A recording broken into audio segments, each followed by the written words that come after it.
Welcome to chess, ladies and gentlemen. All right, man, I appreciate everybody very much for stopping by. So as you guys do know, we don't have a tournament going on at the moment. So I figured I'd kind of, jump back into the past and grab a game. So I figured, why not do a Firouzja versus So game. So I do have Alireza Firouzja versus Wesley So. And this is taken out of the 2021 Aimchess, Aimchess U.S. Rapid tournament. And this is the knockout portion of that. So for all my people that are coming from the Philippines, I would say mabuhay. Kumusta na aking magkaibigan? I really appreciate you guys stopping by. Maraming salamat aking magkaibigan for stopping by and taking a look. Anybody who is coming from France, I would say bienvenue. Bonjour to you. Comment ça va? Comment allez-vous? Ça me fait plaisir de te voir, mes amis. And merci beaucoup for coming by and taking a look at my video. Appreciate it very much. Anybody who is coming from Iran or who does speak Farsi or Persian, I will say salam and khayli mamnoon. I appreciate you guys very much for stopping by. Merci. But if you guys are ready to go, let's take a look and see what we have for this game, man. So we got e4, e5, knight to f3, and fear not, I made sure this was not a Berlin defense or a Juco piano, Juco pianissimo. We do see knight to f6, so we have the Petrov's defense, also known as the Russian game. So we have gotten into completely different waters. I haven't done like a crazy amount of these ever. So we do see knight taking e5. We see the move d6, just knocking that knight away. You want to be really careful, grabbing pawns, early in the game. You can, but the position is really nice for white. So d6 is going to be one of the strongest replies. You just want to get that knight up out of there. The knight comes back to f3. Knight takes e4 now. Bishop comes to d3. And this is like, it's not a super rare move, but it is kind of down on the list a little bit. It does kind of hinder your development a little bit as white. Normally what you're going to see is you're going to see d4. And then you're going to see d5. Then you're going to see bishop come to d3. You're going to see knight coming to c6. And then you're going to see castles. And pretty much like today, this is literally how everybody plays. Excuse me. Man, I just ate a sandwich. So I kind of have like the bread, like, like not fully, done. Let me take a swig.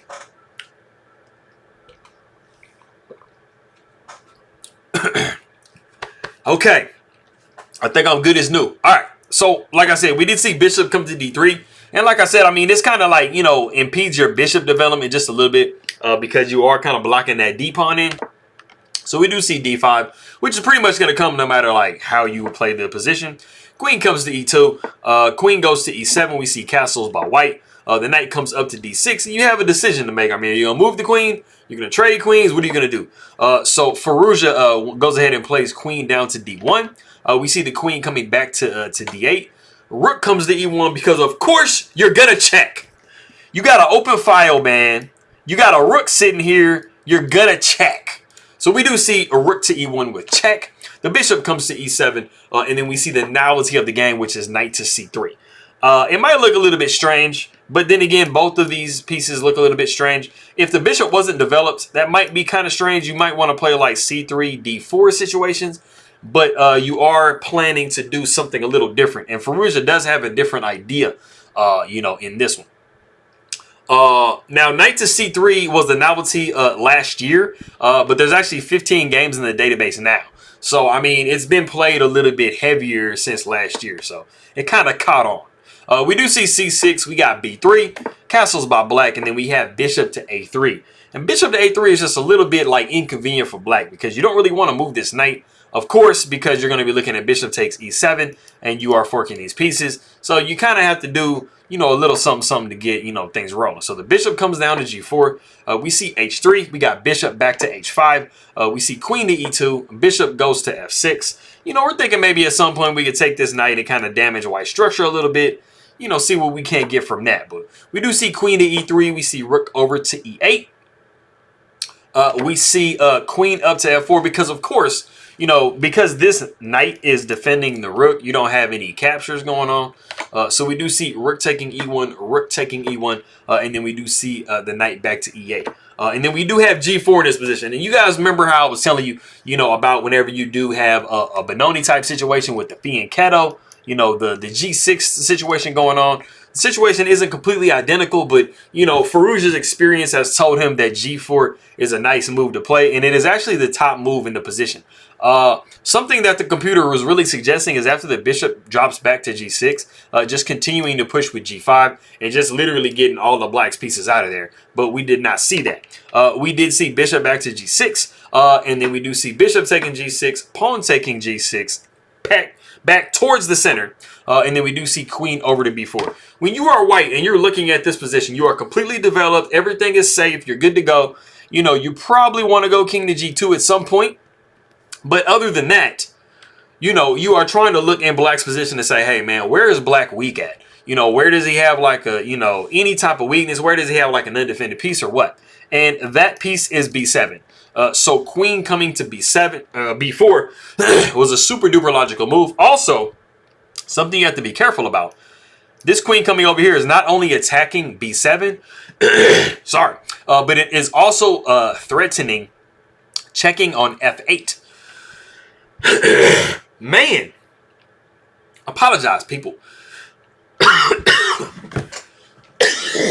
Man, what's going on?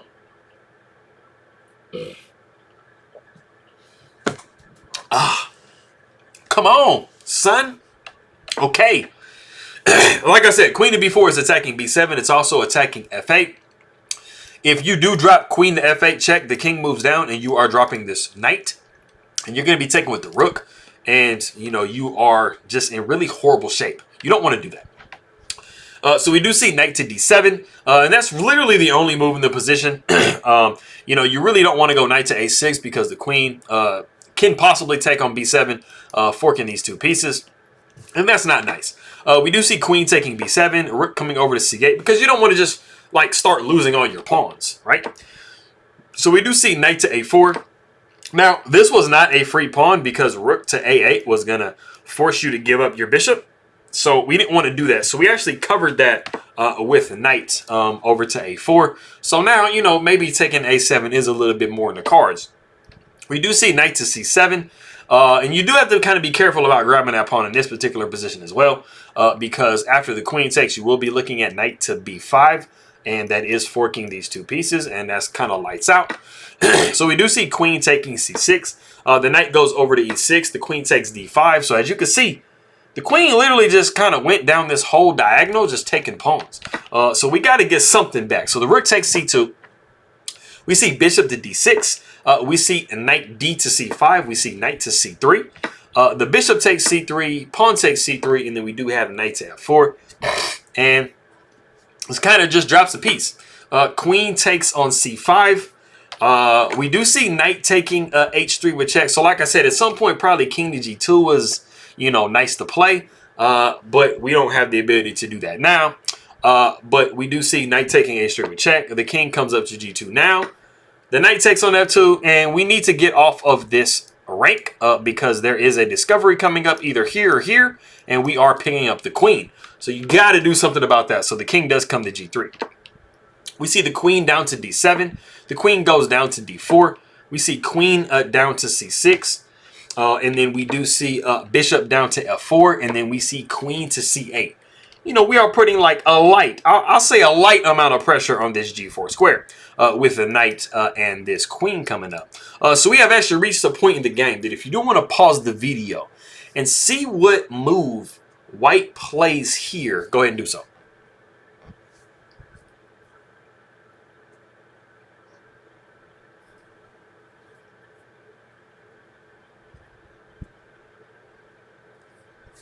Okay, so it is a really it's an interesting move. I mean, I think it might be something that somebody would see, but it's a defensive plus an offensive move.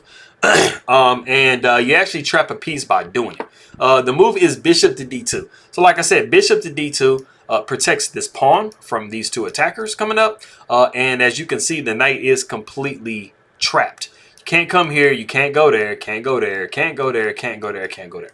So it is at this point in the game that Wesley So does resign the game. And like I said, I mean, you're losing your knight. The best thing you can do is kind of go down swinging like so. You know, you could see queen to c4. Just attacking, just attacking the queen. But you have gotten, you know, your piece from earlier. So that is that game. It was an interesting tournament that we saw with that one.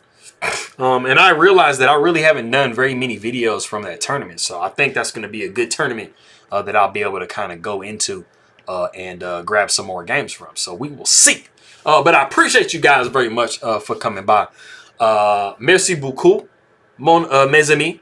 Khayli mamnoon for anybody coming from Iran. Merming salamat aking makaibigan. And thank you very much. And I'll see you guys next time.